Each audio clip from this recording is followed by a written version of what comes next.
So one of the things to think about when you're looking at your water source is, are you on a well, are you on municipal water, or some other type of system? If you're on a municipal system like we are here, we've got our meter area here, and most times meters you're going to find typically on your side of the property line, not always. Ours is about 10 foot in from the property line, as you can see here, which actually puts it about 20 foot from our actual county road that we live on. And you'll notice with the meter, typically there is a shut off for that. I know the water companies don't like you messing with it, but if you've lost water or you've got a broken pipe and you're really trying to get stuff cut off and all your other cut-offs aren't working, then this is the best thing to do, is come out here and get it shut off at the meter. Now, coming right on the other side of my meter is another shut off that's actually for me to use.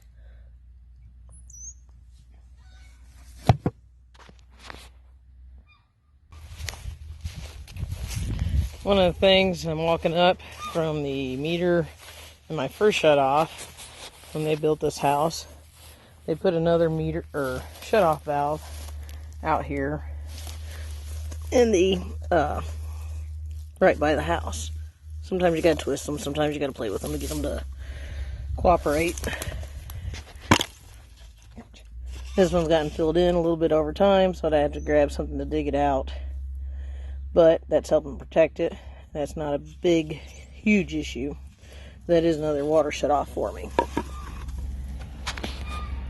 Another thing I want to know is where your hot water heater is, as there are shut offs for the hot water heater. The good thing about finding the different shut offs in the house is if that pipe is to develop a leak after the shut off, you can turn off that item without absolutely having to turn off everything to the house. So good thing to do is go through and find out where your other shutoffs are and determine which side of that shutoff the leak is on. Again, this is my kitchen sink, and if you notice, I've got shutoffs in here for the cold water and hot water.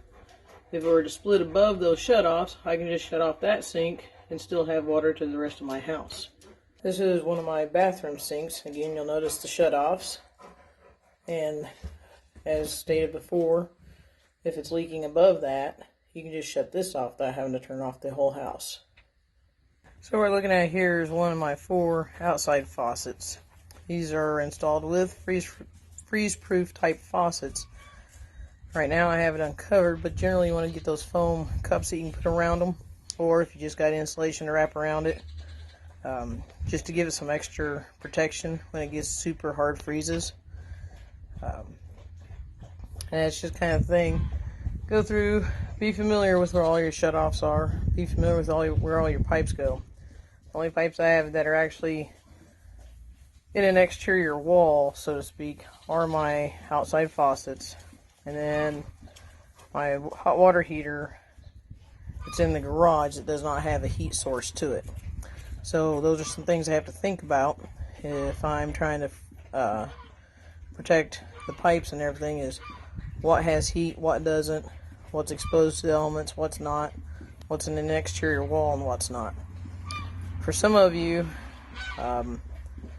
they put the hot water heaters up there in the attic area, so that's some extra concern, because typically they'll put insulation on the area above the ceiling in the house, but they won't actually put insulation on the plywood where your shingles have been applied to.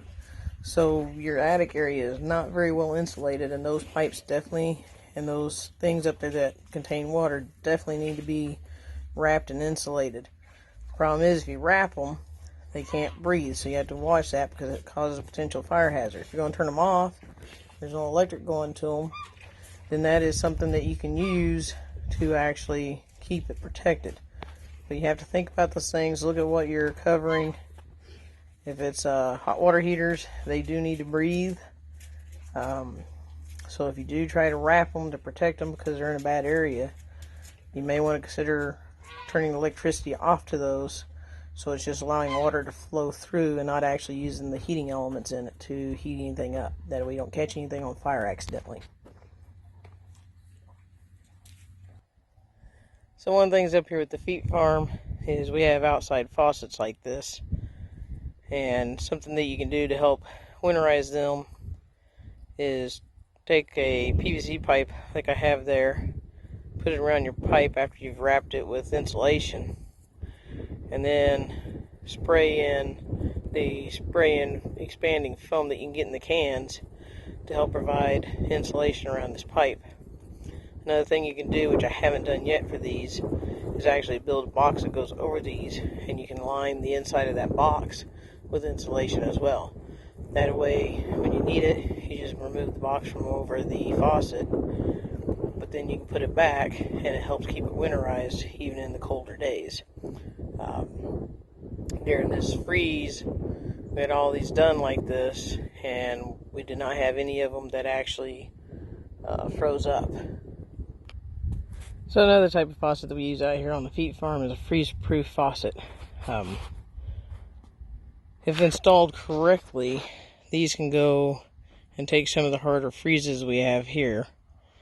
What ends up happening is down below the surface, you should go below the frost line to actually make sure that pipe's below the frost line, and you're putting in sand and gravel so that this thing can drain, because what it does once you turn it off, it drains all the water out of that pipe into the ground. Like I said, these generally don't freeze, but if you get those hard freezes, it goes below the normal frost line and you're just barely below that frost line with your drainage area down there, you do run into the potential that you could freeze up just because it can't drain out like it's supposed to. But otherwise, these work out pretty good.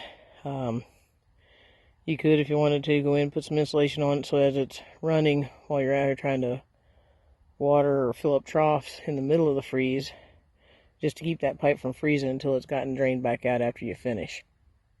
Other than that, though, they work pretty well. So even though I have the freeze-proof faucets on the outside, I still did not want to use them and run the risk of pulling water through those while it is at those hard freezing temps. So what we did is we get a large feed bucket, fill it up with warm water to fill the cooler, and we'd take and drag the cart out to the water troughs for refilling. So that's something to think about if you're looking at trying to get out. Obviously, I've got smaller troughs, so this system works pretty well without making a large amount of trips.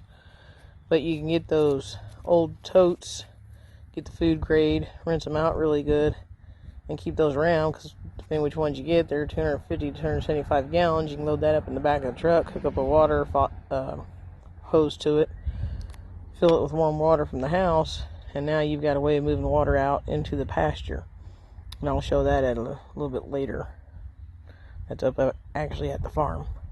But for here at the house, this is what I've got. It worked out fairly well for these guys. So the water troughs I have for my livestock are nothing fancy. I don't have heated water heaters in them to help keep them from icing up. So we were out here breaking ice multiple times during the day, and the biggest thing is whenever we broke the ice, we tried to get as much of the ice chunks out of it to help it from refreezing as fast as it would have if we'd actually left those ice chunks in there. One of the things I want to try and do next time that we potentially have a freeze is get some molasses, liquid molasses, and roughly a cup mixed to 50 gallons of water will drop the freezing temperature down. Plus that molasses in the water provides some extra energy to those guys because they don't typically eat quite the same when it's super cold. Just make sure you still have some fresh water without any molasses in it available for them. So currently where we're at, I don't have any trees to help provide shelter for the livestock. So I have built shelters, and the biggest thing with these things, they're not super fancy. They're not insulated. They're not completely enclosed. That way they can have some ventilation and keep fresh air in. But I do have shavings that I put down. And when it gets super cold like that, you want to make sure you've got an extra deep layer of shavings. What this does, it helps keep the rain and the wind off of them as much as possible. And they'll get in here and they'll bunch up, and with their body heat, they'll actually keep this pretty warm. You can come out here and you can notice the difference from outside to within the shelters. This particular shelter, I do have 2 heat lamps. That way, if I got any lambs that are under a couple of days old, it provides some supplemental heat to help with keeping the temperatures in here above freezing.